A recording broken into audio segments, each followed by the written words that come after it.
Depuis des mois, elle tente de retrouver le corps de Delphine Jubilard. Mais les amis de l'infirmière disparue en 2020 ne sont plus les bienvenus à Cagnac-les-Mines. La seule chose qu'elle espère ? Que tout le monde connaisse enfin la vérité sur la disparition de leur amie, Delphine Jubilard, introuvable depuis cette funeste nuit du 15 au 16 décembre 2020. Depuis, elles sont un petit groupe à chercher inlassablement un indice qui pourrait les conduire jusqu'au corps de leur amie. Pour les proches de l'infirmière, cette absence de preuves ou d'indices est vécue comme une injustice. Parmi les amis de Delphine Jubilard, Hélène et Amy font partie des femmes qui sont présentes depuis le début pour fouiller les environs de Cagnac-les-Mines. Au départ, c'était le jeudi, jour de congé de mi. Aujourd'hui, ça varie en fonction de nos disponibilités.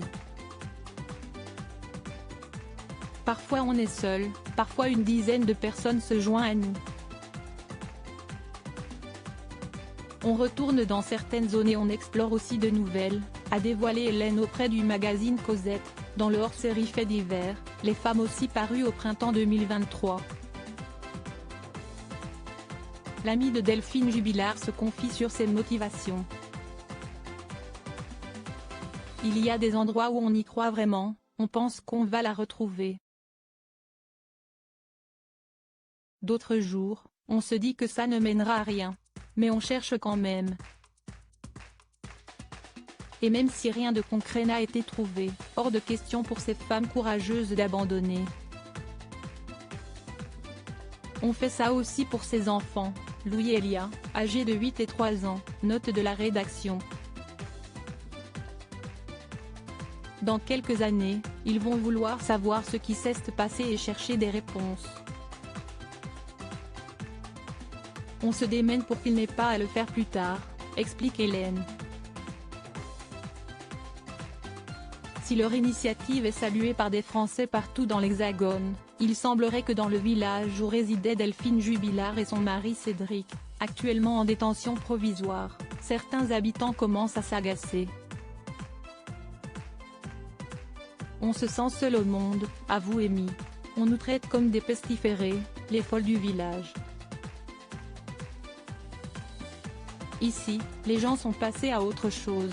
Pour eux, elle a disparu et si est fini. Ils veulent retrouver leur vie tranquille. D'autres vont même plus loin, certaines personnes ont même arraché des affiches avec la photo de Delphine parce que, soi-disant, ils en avaient marre de voir son visage. Certains qui se présentaient comme ses amis ne veulent plus en entendre parler. Devant un tel comportement, les amis de Delphine Jubilard sont désespérés mais elles ne renonceront pas à chercher l'infirmière. On devrait être solidaires et soudés, mais ça n'est pas le cas. Cédric Jubilard reste présumé innocent des faits qui lui sont reprochés jusqu'au jugement définitif de cette affaire.